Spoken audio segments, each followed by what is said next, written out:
مہک کہنے لگی میں تمہارے جوتے کیوں اتاروں؟ یہ میرا کام نہیں ہے۔ میں نے دادا جی کی طرف دیکھا۔ میں نے کہا سن رہے ہیں آپ اپنی پوتی کی گلفشانیاں؟ سچ کہہ رہا ہوں دادا، صرف آپ کا لحاظ کر رہا ہوں، ورنہ مجھے سیدھا کرنا آتا ہے۔ میری بات سن کے دادا جی کہنے لگے مہک وہ شوہر ہے تمہارا، جوتے اتارو اس کے۔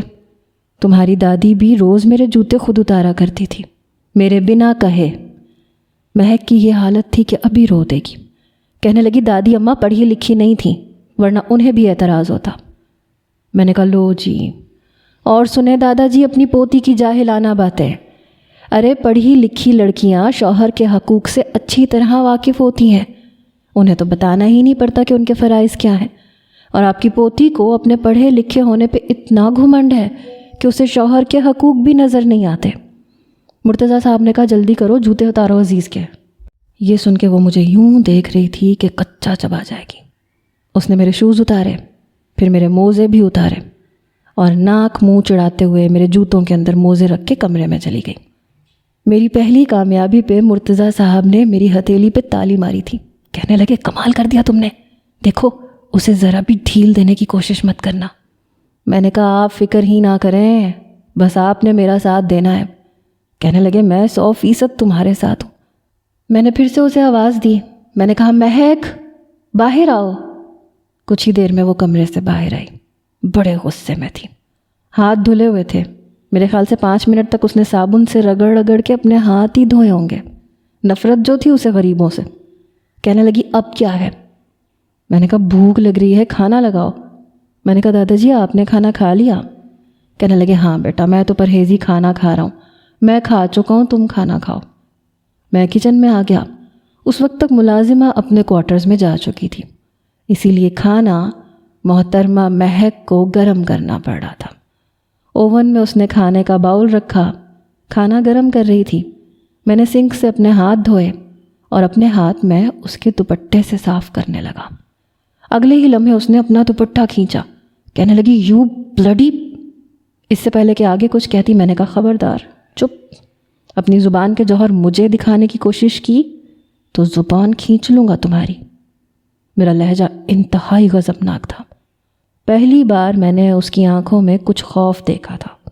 فوراً ہی اس کی چلتی زبان بند ہوئی، پھر ہچکچاتے ہوئے کہنے لگی انسان کے اندر تھوڑی سی تمیز ہونی چاہیے، گیلے ہاتھ ٹاول سے صاف کرتے ہیں۔ میں نے کہا کرتے ہوں گے تمہارے جیسے امیر لوگ، لیکن ہم جیسے مڈل کلاس لوگ اپنی بیوی کے دوپٹے سے کرتے ہیں، بلکہ بیویاں خود اپنا دوپٹہ آگے کر کے دیتی ہیں، خود اپنے دوپٹے سے اپنے شوہر کا پسینہ صاف کرتی ہیں۔ اس نے جھرجھری سی لی جیسے میں نے پتہ نہیں کون سی گندی بات کہہ دی ہو۔ میں نے کہا اب کیا کرو گی، یہ دوپٹہ بھی جلا دو گی؟ کہنے لگی ہاں جلا دوں گی، میرے دوپٹے سے ایسی حرکتیں کرنے کی کوشش مت کرنا۔ بڑی تپی ہوئی تھی۔ میں نے کہا اپنے ہاتھوں سے اپنے دوپٹے سے ایک دن تم خود میرا پسینہ صاف کرو گی، یہ وعدہ ہے میرا تم سے۔ تمہارا یہ جو گھمنڈ ہے نا جانے من، اسے پاش پاش کر کے رکھ دوں گا۔ بڑے غصے سے وہ مجھے دیکھ رہی تھی۔ کہنے لگی میرے دادا کو آئینے میں اتارنا اچھے طریقے سے آتا ہے تمہیں، تم کیا سمجھتے ہو دادا کو ہتھیار بنا کے تم اپنے بدلے مجھ سے لے لو گے؟ یاد رکھنا میں انہی کا خون ہوں، ایک بار خون گردش میں آ گیا نا تو تمہیں آسمان سے زمین پہ پٹکتے ہوئے انہیں وقت نہیں لگے گا۔ میں نے کہا دیکھی جائے گی، چلو شاباش کھانا لگاؤ۔ اس نے اوول سے باؤل نکالا، کچن میں رکھی گول میز پہ کھانا لگا دیا اور خود باہر جانے لگی۔ میں نے اس کی کلائی پکڑ لی۔ میں نے کہا ایسے کیسے؟ جب تک میں کھانا کھا رہا ہوں تمہیں میرے سامنے بیٹھنا پڑے گا۔ میں اسے کرسی پہ بٹھا چکا تھا۔ اتنا تو وہ جان چکی تھی کہ اگر وہ اٹھ کے جائے گی تو میں اس کے دادا کو آواز دے دوں گا جو لاؤنج میں ہی بیٹھے ہوئے تھے۔ اسی لیے وہ بیٹھی رہی اور میں کھانا کھاتا رہا۔ میں نے کہا گلاس میں پانی بھرو۔ اس نے پانی بھرا۔ کھانا کھانے کے بعد میں کچھ دیر دادا جی کے پاس بیٹھا رہا، کمپنی کے حوالے سے ان سے بات کرتا رہا۔ مہک کمرے میں جا چکی تھی۔ دادا جی کو اب نیند آنے لگی تھی۔ کہنے لگے مہک شاید سو چکی ہے، بیٹا مجھے رات کی میڈیسن دے دو۔ میں ان کے کمرے میں گیا، میڈیسن دی، کمرے کی لائٹ بند کر کے دروازہ بند کر کے باہر آ گیا۔ جب اپنے کمرے میں آیا تو کمرے کا دروازہ بند کرتے ہی میرے منہ پہ بڑی زور سے کشن لگا. میں بری طرح سے بوکھلا کے رہ گیا. اس سے پہلے کہ میں دیکھتا دوسرا کشن بھی میرے سر پہ جا کے لگا. میں نے کہا یہ کیا کر رہی ہو؟ کہنے لگی بہت شوق ہے تمہیں دادا کی نظر میں ہیرو بننے کا، میں تمہیں چھوڑوں گی نہیں. یہ کہہ کے وہ کھڑی ہو گئی، ڈریسنگ پہ سے رکھی پرفیوم کی شیشی اٹھا لی اور میری طرف پھینکی. وہ تو میں کیچ کرنا اچھا جانتا تھا، اس لیے میں نے وہ کیچ کر لی. میں نے کہا یہ تم کیا بدتمیزی کر رہی ہو؟ کہنے لگی اپنے گندے جوتے مجھ سے اترواؤ گے؟ مجھ سے؟ یہ کہہ کے اس نے دوسری پرفیوم کی شیشی اپنے ہاتھ میں پکڑی، لیکن تب تک میں اس تک پہنچ گیا تھا. میں نے اس کی کلائی پکڑ لی. کہنے لگی میرا ہاتھ چھوڑو، میں تمہیں زندہ نہیں چھوڑوں گی. یہ مت سمجھنا کہ تمہارے جو دل میں آئے گا تم کرو گے. میں صرف دادا جی کی وجہ سے تمہیں برداشت کر رہی ہوں. وہ کسی بپھری ہوئی شیرنی کی طرح مجھ سے کہہ رہی تھی. میں نے کہا تمہارے دادا جی نے بہت بگاڑ کے رکھا ہے تمہیں، مجھے اندازہ نہیں تھا تم ہاتھا پائی پہ آ جاؤ گی. لیکن کوئی بات نہیں، مجھے بھی لڑنا آتا ہے. میں نے اس کی کلائی پیچھے کی طرف موڑ دی، اس کی کمر کی طرف، اور اس کی کمر اپنے ساتھ لگا لی. وہ بالکل میرے ساتھ لگ چکی تھی، اپنی کلائی مجھ سے چھڑوا رہی تھی. لیکن میری مضبوط گرفت سے اپنی کلائی چھڑوانا اس کے لیے آسان نہیں تھا. اس کے پرفیوم کی دل فریب خوشبو میرے دماغ پہ سوار ہو رہی تھی. میرا چہرہ اس کے کان کے قریب تھا. پہلی بار دل کی بیٹ مس ہوئی تھی. اگلے ہی لمحے میں اس کی کلائی چھوڑ چکا تھا. وہ اپنی سرخ کلائی دیکھ رہی تھی اور کبھی مجھے غصے سے دیکھ رہی تھی. نہ جانے کیوں دل بڑی زور زور سے دھڑکنے لگا تھا. میں نے کہا آج تو تمہارا ہاتھ چھوڑ دیا ہے میں نے. آئندہ اگر میرے ساتھ یہ جنگ شروع کی نا تو یاد رکھنا اسے کسی دوسری جنگ میں تبدیل کر دوں گا. کوشش کیا کرو کہ مجھ سے دور رہو. قریب ہونے کی کوشش کرو گی تو پچھتانا بھی پڑ سکتا ہے. میرا لہجہ چاہ کے بھی سخت نہیں ہو پا رہا تھا. ایک خمار سا تھا جو میرے لہجے میں آ گیا تھا. وہ شاید میری بات کا مفہوم سمجھ گئی تھی. فوراً سے اپنا تکیہ اٹھا کے صوفے پہ چلی گئی. اگلے روز چھٹی تھی. میں دیر تک سوتا رہا. اٹھا تو کمرہ خالی تھا. میں فریش ہو کے کمرے سے باہر آیا تو ملازمہ ناشتہ لگا رہی تھی. دادا جی بھی وہیں بیٹھے تھے، مہک بھی. میں بھی ٹیبل پہ جا کے بیٹھ گیا. ملازمہ انڈا فرائی کر رہی تھی. میں نے مہک سے کہا میرے لیے آملیٹ بنا کے لے کے آؤ، مجھے فرائی انڈا نہیں کھانا. وہ کہنے لگی میں ملازمہ سے کہہ کے بنوا دیتی ہوں. میں نے کہا میری بیوی کے ہوتے ہوئے میں ملازمہ کے ہاتھ کا کھانا کیوں کھاؤں؟ تم اپنے ہاتھ سے بنا کے لاؤ. وہ مجھے کینہ توز نظروں سے دیکھتی ہوئی کچن میں چلی گئی. مرتضیٰ صاحب اپنی مسکراہٹ دبا رہے تھے. کچھ دیر بعد وہ آملیٹ میرے سامنے رکھ چکی تھی. سامنے رکھے ٹیشو باکس میں سے اس نے ٹیشو نکالے، اپنے ماتھے پہ آنے والا پسینہ صاف کرنے لگی. اف، بہت گرمی ہے کچن میں. شاید پہلی بار اس نے کچن کا رخ کیا تھا. میں نے جیسے ہی پہلا نوالا منہ میں ڈالا تو بہت کڑوا تھا، بالکل اس کے مزاج کی طرح. میں نے کہا توبہ توبہ، اتنا کڑوا، یہ کیا بنایا ہے تم نے؟ کہنے لگی ٹھیک تو بنایا ہے، آپ کو ویسے بھی عادت ہے میرے ہر کام کو غلط ثابت کرنے کی. یہ کہتے ہوئے اس نے 4 آنسو اپنے دادا کے سامنے بہائے. مرتضیٰ صاحب کہنے لگے عزیز، بری بات ہے بیٹا، بیوی سے اگر کچھ نمک مرچ زیادہ کم ہو جائے تو ایڈجسٹ کر لینا چاہیے. میں نے کہا کچھ؟ دادا جی اس میں کچھ کم زیادہ نہیں ہے، ایکسٹرا زیادہ ہے. آپ کو یقین نہیں آتا تو آپ کھا کے دیکھ لیں. میں نے آملیٹ کی پلیٹ مرتضیٰ صاحب کے سامنے رکھ دی، لیکن فوراً سے مہک نے اٹھائی. کہنے لگی دادا جی آپ یہ نہیں کھائیں گے. وہ کہنے لگے کیوں؟ تو نظریں چراتے ہوئے کہنے لگی بس نہیں کھائیں گے. میں نے کہا کیوں نہیں کھائیں گے، کھانے دو نا اپنے دادا جی کو. دادا جی کہنے لگے پلیٹ یہاں رکھو، میں کھا کے دیکھتا ہوں ایسا بھی کیا بنا دیا جو یہ نخرے دکھا رہا ہے تمہیں.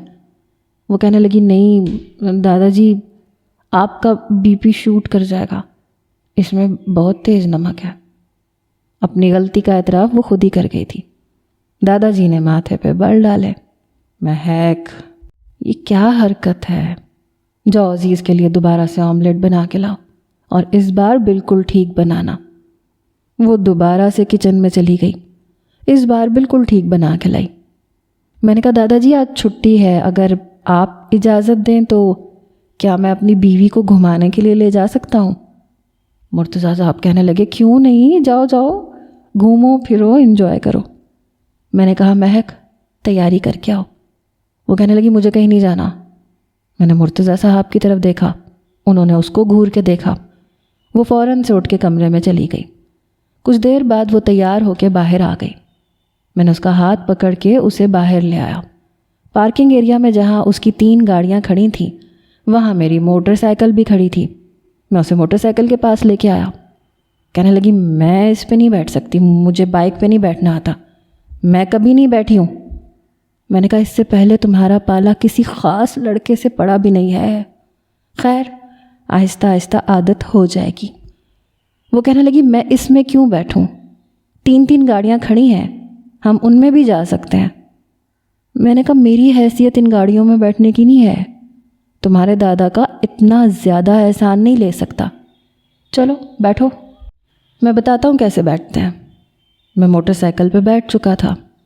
وہ کہنے لگی کیا مصیبت ہے، پتہ نہیں کس چیز کی سزا تم مجھے دے رہے ہو۔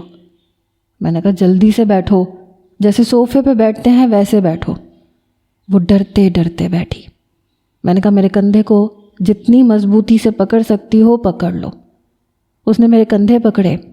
میں نے بائک اسٹارٹ کی تو اس کے منہ سے چیخ برآمد ہوئی، میں گر جاؤں گی عزیز پلیز، تم گاڑی میں بھی جا سکتے ہو۔ میں بائک باہر نکال چکا تھا۔ جا تو سکتے ہیں لیکن تمہیں احساس ہونا چاہیے کہ تمہارا شوہر اتنا امیر نہیں ہے، اب مجھے ساری زندگی تمہارے دادا کے گھر پہ تھوڑی رہنا ہے۔ کہنے لگی کیا مطلب، پھر کہاں رہنا ہے؟ بھئی دادا کی طبیعت ٹھیک ہو جائے گی تو میں تمہیں اپنے گھر لے کے جاؤں گا اور وہاں گاڑی کی عیاشی تمہیں نہیں ملے گی۔ میں اسے ساحل سمندر پہ لے گیا۔ میں نے کہا دیکھو بیوی، میں تمہیں ہنی مون پہ سوئٹزرلینڈ، آسٹریلیا، لندن تو نہیں لے کے جا سکتا۔ ہم مڈل کلاس لوگوں کا ہنی مون ٹرپ ساحل سمندر سے شروع ہوتا ہے۔ کہنے لگی مجھے تمہارے ساتھ ایسے کسی ٹرپ پہ جانے کی خواہش بھی نہیں ہے۔ اپنے دونوں ہاتھ باندھے وہ ساحل سمندر کی لہروں کو دیکھ رہی تھی۔ تیز ہوا سے اس کے بال اڑ رہے تھے۔ میں نے کہا چلو آؤ پانی میں چلتے ہیں۔ کہنے لگی مجھے نہیں جانا اور نہ میں پانی میں جاتی ہوں۔ میں نے کہا اتنی آدم بیزار کیوں ہو تم؟ کہنے لگی مجھے اچھا نہیں لگتا جاہلوں کی طرح پانی میں نہانا۔ میں نے کہا تمہارے اسٹینڈرڈ کی بہت سی لڑکیوں کو میں نے سمندر میں جاتے دیکھا ہے، کیونکہ وہ جینا چاہتی ہیں، صرف 2 اور 2 5 بنانے کے چکر میں اپنی زندگی کی خوشیاں برباد نہیں کرتی۔ یہ کہہ کے میں نے اس کی کلائی پکڑی اور اسے سمندر کے اندر لے گیا۔ کہنے لگی دیکھو میرا ہاتھ چھوڑو، مجھے تمہارے ساتھ کہیں نہیں جانا، اگر تمہاری جگہ ریان ہوتا تو میں ضرور جاتی۔ اس نے بات ہی کچھ ایسی کہی تھی کہ میرے قدم رکے۔ میں نے بڑے غصے سے اسے دیکھا۔ میں نے کہا تمہاری طرح اپر کلاس سے تعلق نہیں ہے میرا۔ اپنے اس بوائے فرینڈ کا نام دوبارہ میرے سامنے یوں کھلم کھلا لیا تو یاد رکھنا بہت برا پیش آؤں گا میں تمہارے ساتھ۔ وہ کہنے لگی مجھے پتہ ہے تم سب مڈل کلاس مرد سکھ مینٹیلٹی کے مالک ہوتے ہو۔ میں نے کہا ہاں بالکل ہوتے ہیں، اور میرے خیال سے بیوی کے معاملے میں مرد کو ایسا ہی ہونا چاہیے۔ میری بیوی میری جاگیر ہے، اس پہ صرف میرا حق ہے۔ میری جاگیر پہ کوئی اور حق جمائے گا تو اس کا منہ نہیں توڑ کے رکھ دوں گا میں۔ میری بات پہ وہ ماتھے پہ بل ڈالے مجھے دیکھنے لگی۔ تم لوگ عورتوں کو اپنا مال اور متاع سمجھتے ہو، انسان نہیں سمجھتے۔ اسے آزادی دینے سے ڈرتے ہو کہ کہیں وہ تم سے آگے نہ نکل کے دکھا دے۔ تبھی تم نے میرا آفس جانا بند کیا ہے نا۔ میں تمہیں اس لیے نہیں لایا کہ تم مجھے وومن رائٹس پہ لیکچر دو۔ یہاں نیو میرڈ کپلز محبت کی باتیں کرنے آتے ہیں جو تمہاری ڈکشنری میں ہے ہی نہیں۔ سمندر کی لہروں میں وہ میرے ساتھ کھڑی تھی لیکن منہ پھلائے۔ خیر میں نے پرواہ نہیں کی، میں نے اس کا ہاتھ چھوڑ دیا۔ وہاں اور بھی بہت سی فیملیز تھیں، بچے بھی تھے۔ جب میں فٹ بال کھیلتے ہوئے بچوں کے پاس چلا گیا، سمندر میں ہی ان کے ساتھ فٹ بال کھیلنے لگا۔ وہ کنارے پہ ہی کھڑی تھی، بڑی عجیب لڑکی تھی۔ دوپہر سے شام ہو چکی تھی، بھوک بھی لگ رہی تھی۔ میں اس کے پاس آیا، مکمل پانی سے بھیگا ہوا تھا، ریت بھی لگی ہوئی تھی۔ جیسے ہی میں اس کے قریب آیا تو 4 قدم پیچھے ہٹی۔ کہنے لگی دور دور رہو مجھ سے، اپنا حلیہ دیکھا ہے تم نے؟ میں نے کہا تو سمندر سے واپس آ کے انسان کا حلیہ ایسے ہی ہوتا ہے؟ تمہاری طرح مریخ سے تعلق نہیں ہے میرا، اسی دنیا کا رہنے والا ہوں میں۔ میں اسے موٹر سائیکل پہ بٹھا کے ایک ڈھابے پہ لے گیا۔ وہاں کا ماحول دیکھ کے اس نے ناک منہ چڑھایا، کہنے لگی میں یہاں کھانا نہیں کھاؤں گی۔ میں نے کہا تو مت کھاؤ، بھوکی رہو، میں غریب بندہ ہوں، میری جیب میں جتنے پیسے ہیں میں تمہیں یہیں کھانا کھلا سکتا ہوں، تمہارے 5 اسٹار ہوٹل کا بل بھرنے کے لیے میرے پاس پیسے نہیں ہیں۔ کہنے لگی میرے پاس ہیں، پلیز میں یہاں کھانا نہیں کھا سکتی، میرا تو دیکھ کے جی مت لا رہا ہے۔ میں نے کہا میں بغیرت نہیں ہوں بیوی کے پیسوں سے کھانا کھاؤں۔ میں وہیں پہ بیٹھ گیا، مجبوراً اسے میرے سامنے بیٹھنا پڑا۔ ٹیبل کافی گندا تھا۔ وہاں موجود ایک لڑکے کو آواز دے کے میں نے کہا اوئے چھوٹے ادھر آؤ، یہ صاف کرو۔ اس 12 سالہ لڑکے نے اپنے کندھے پہ رومال ڈال رکھا تھا، میلے کچیلے کپڑے۔ یہ دیکھ کے مہک کو کچھ ہو رہا تھا۔ اس لڑکے نے اپنے کندھے پہ ڈالا ہوا رومال پکڑا اور ٹیبل صاف کر کے چلا گیا۔ کچھ دیر بعد اس نے پلاسٹک کی پلیٹوں میں کھانا ہمارے سامنے رکھ دیا۔ میں نے کہا کس چیز کا انتظار ہے بیگم صاحبہ؟ دیکھو اگر تم یہ سمجھ رہی ہو کہ میں روٹی کا نوالا تمہارے منہ میں ڈالوں گا تو یہاں ایسا کوئی ماحول نہیں ہے، اپنا کھانا اپنے ہاتھ سے کھانا پڑے گا۔ وہ کہنے لگی میں بھوکا رہنا پسند کروں گی لیکن میں یہ نہیں کھاؤں گی۔ میں نے کہا تو ٹھیک ہے، بھوکی رہ لو۔ ناشتہ بھی اس نے ٹھیک سے نہیں کیا تھا اور اس وقت شام کے 7 بج رہے تھے۔ بھوک اسے بھی شدت سے لگ رہی تھی۔ میں بڑے مزے سے کھانا کھانے لگا۔ بار بار وہ اپنی پلیٹ کی طرف دیکھ رہی تھی، پھر ادھر ادھر دیکھنے لگتی۔ کہنے لگی تم جلدی نہیں کھا سکتے، مجھے واپس جانا ہے۔ میں نے کہا 12 بجے سے پہلے تو ممکن ہی نہیں ہے کہ ہم واپس جائیں۔ کہنے لگی مجھے بھوک لگ رہی ہے، مجھے گھر جا کے کھانا کھانا ہے۔ میں نے کہا تو سامنے بھی کھانا ہی پڑا ہے، بھوک لگی ہے تو کھا لو، ورنہ 12 بجے تک بھوکی رہو۔ شاید اس کا صبر جواب دے گیا۔ بڑی نخوت سے اس نے روٹی توڑی اور ذرا سا سالن لگا کے اپنے منہ میں نوالا ڈالا۔ پہلا نوالا لیتی اس نے مرچیں مرچیں شور مچا دیا۔ میں نے پانی کا گلاس اس کے سامنے رکھ دیا، پورا گلاس اس نے 1 منٹ میں ختم کیا۔ کہنے لگی یہ بہت اسپائسی ہے۔ میں نے کہا تو عادت ڈال لو نہ جانے من، کیونکہ مجھے تو اسپائسی کھانے پسند ہیں۔ شاید بھوک کی شدت تھی کہ وہ کھانا کھا رہی تھی، آنکھوں سے پانی بہہ رہا تھا، شاید اسے مرچیں بہت زیادہ لگ رہی تھیں، لیکن پھر اس نے 1 روٹی کھائی تھی، ہر نوالے کے بعد پانی پی رہی تھی۔ پہلی بار مجھے اس کی حالت دیکھ کے ترس آ گیا۔ واپسی پہ میں نے کہا آئس کریم کھاؤ گی؟ کہنے لگی ہاں بہت مرچیں لگ رہی ہیں۔ میں نے اسے آئس کریم ایک اچھے آئس کریم پارلر سے کھلائی تھی۔ جیسے ہی ہم باہر نکلے، سامنے ریان کھڑا تھا، اپنی گاڑی کی چابی انگلی میں گھماتا ہوا اسی آئس کریم پارلر کے اندر جا رہا تھا۔ میرے ساتھ مہک کو دیکھ کے وہیں رک گیا۔ کہنے لگا مہک تم یہاں؟ یار میں کتنے فون کر چکا ہوں، تم نے میرا فون بھی ریسیو نہیں کیا، اور یہ 2 ٹکے کا لڑکا تمہارے ساتھ کیا کر رہا ہے؟ میں نے کہا او مسٹر تمیز سے بات کرو۔ مہک کہنے لگی میں تم سے بعد میں بات کروں گی ریان، ابھی مجھے جلدی ہے۔ شاید وہ میرے سامنے بات نہیں کرنا چاہ رہی تھی۔ وہ کہنے لگا بعد میں کیوں، ابھی کیوں نہیں؟ تمہارے دادا کی طبیعت ٹھیک ہو گئی؟ وہ کہنے لگی ہاں وہ ٹھیک ہے۔ کہنے لگا چلو اچھی بات ہے، ایسا کرو اپنے ڈرائیور سے کہو کہ گھر چلا جائے، تم میرے ساتھ چلو گی، میں تمہیں رات کو ڈراپ کر دوں گا۔ وہ شاید مجھے مہک کا ڈرائیور سمجھ رہا تھا۔ میں نے کہا میرا راستہ چھوڑو، ہمیں دیر ہو رہی ہے۔ یہ کہہ کے میں نے مہک کا ہاتھ پکڑا۔ یہ دیکھ کے ریان کو غصہ آیا، کہنے لگا تم نے ہاتھ کیسے پکڑا مہک کا؟ ہاتھ چھوڑو اس کا۔ میں نے کہا کیوں؟ میری بیوی ہے اور میں اپنی بیوی کا ہاتھ پکڑ سکتا ہوں۔ میرے منہ سے بیوی کا لفظ سن کے اس نے بڑی حیرت سے مہک کی طرف دیکھا۔ کہنے لگا مہک یہ کیا بکواس کر رہا ہے؟ مہک رونے لگی جیسے میں نے اس کے اوپر بڑا ظلم کر دیا۔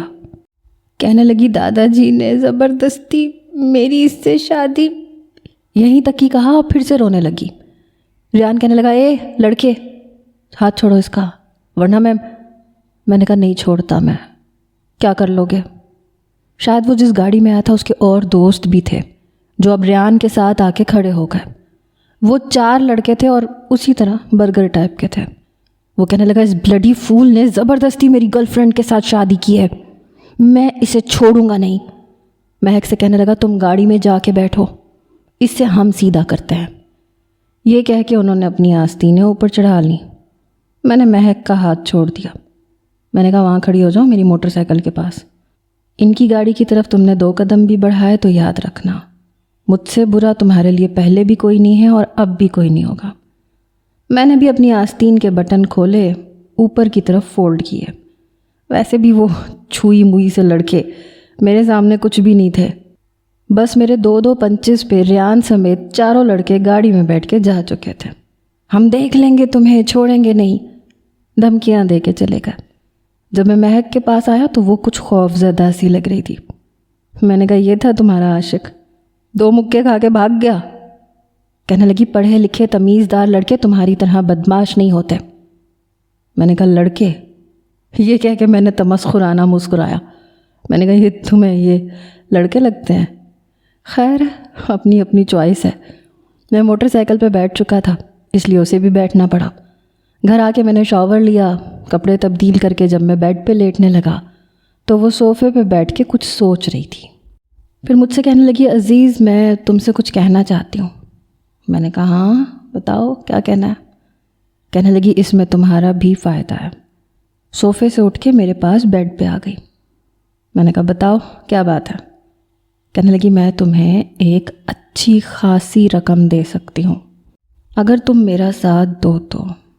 میں نے کہا کیسا ساتھ؟ کہنے لگی میری بات مانو، دادا سے کہو کہ تم مجھے آفس لے کے جانا چاہتے ہو۔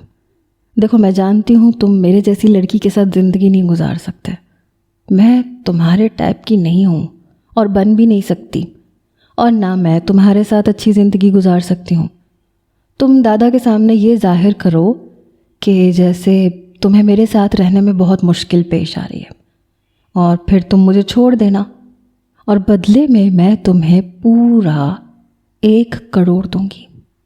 دیکھو یہ رقم کم نہیں ہوتی، بہت زیادہ ہوتی ہے، تمہاری لائف بن جائے گی۔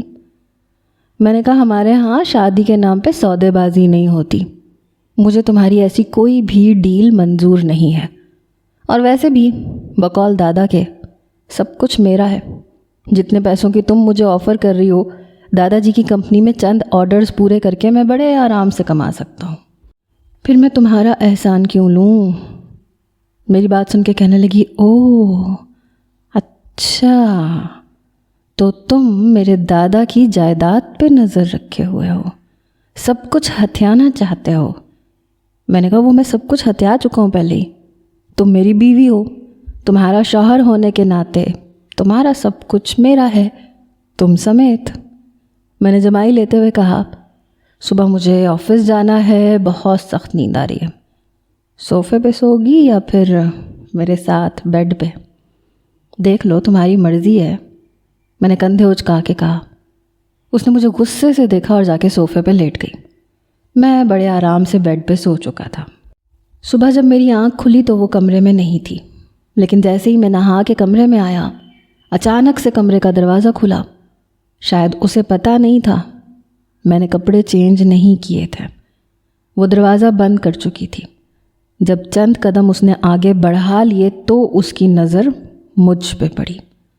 فوراً سے اس نے آنکھیں بند کی، کہنے لگی میں نے کچھ نہیں دیکھا۔ میں اس کے پاس آ کے کھڑا ہو گیا۔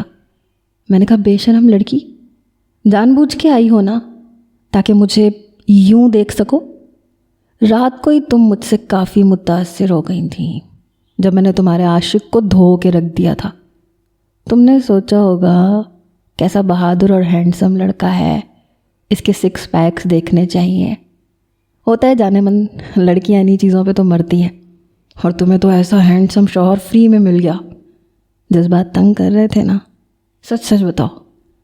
میں اسے تنگ کرتے ہوئے کہنے لگا۔ اس کا چہرہ سرخ ہوا، کہنے لگی شٹ اپ، میں تم سے ناشتے کا پوچھنے آئی تھی۔ ابھی تک اس نے اپنا ہاتھ اپنی آنکھوں پہ رکھا ہوا تھا۔ میں نے کہا بہانے بنا رہی ہو نوٹی گرل۔ اس سے ایسی باتیں کرتے ہوئے میں کپڑے پہن چکا تھا۔ دیکھو تم بیوی ہو میری، پورا حق بنتا ہے تمہارا، اس لیے جانے من آنکھوں سے ہاتھ ہٹا لو۔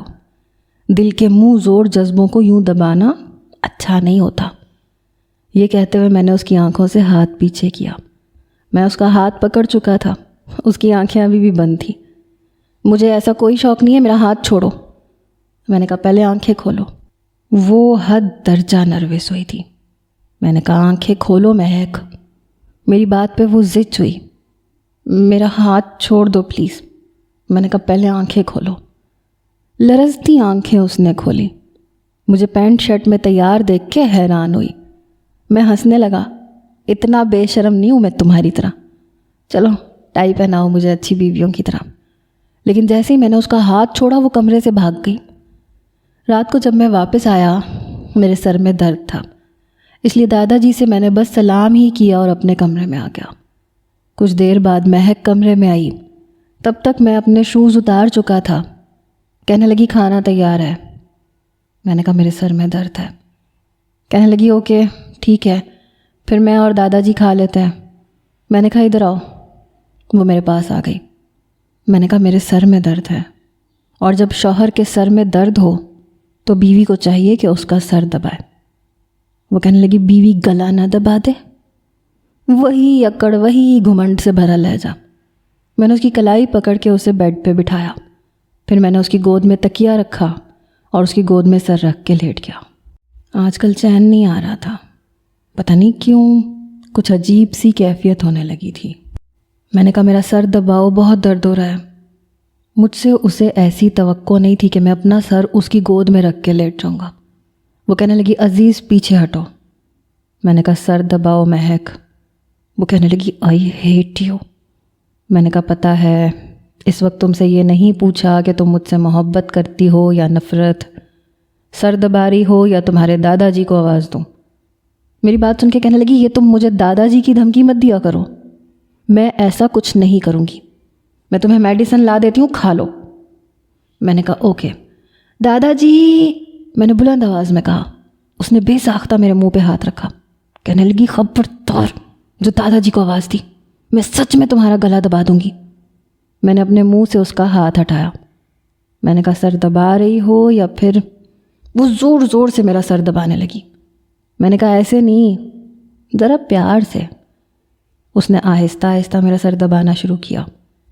میں گہری نیند سو چکا تھا۔ شاید آدھی رات کو میری آنکھ کھلی۔ میں نے دیکھا تو بیڈ کے کراؤن سے ٹیک لگا کے سو رہی تھی، پوری طرح سے اونگ رہی تھی۔ بار بار اس کی گردن کو جھٹکے لگ رہے تھے کیونکہ ابھی تک میرا سر اس کی گود میں تھا۔ میں فوراً سے پیچھے ہٹا۔ مجھے واقعی احساس نہیں تھا کہ میں اتنی دیر سو جاؤں گا۔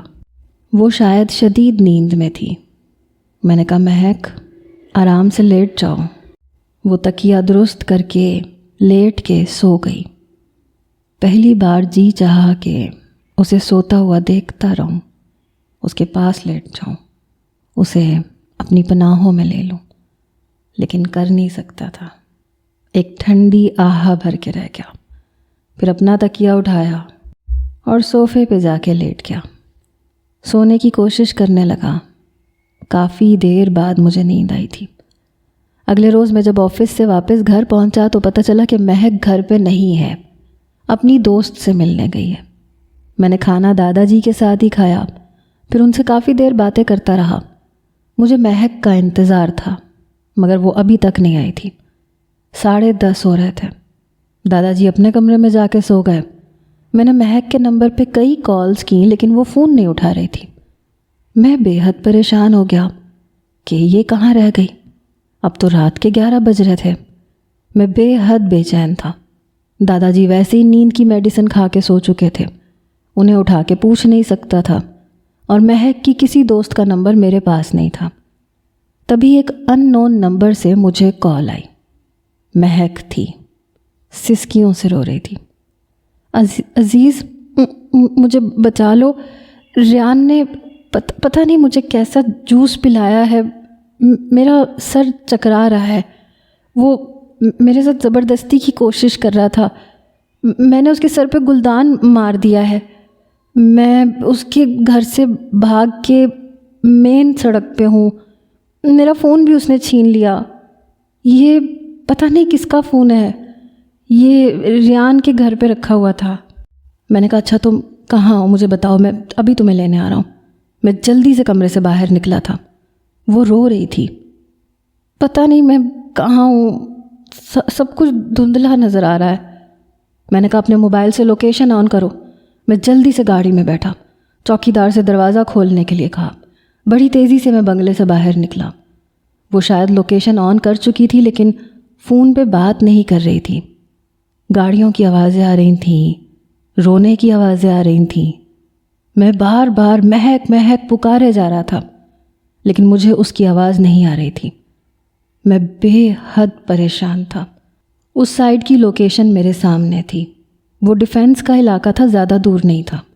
جب میں وہاں پہنچا تو سڑک کنارے فٹ پاتھ پہ وہ نشے میں ڈوبی ہوئی لیٹی ہوئی تھی۔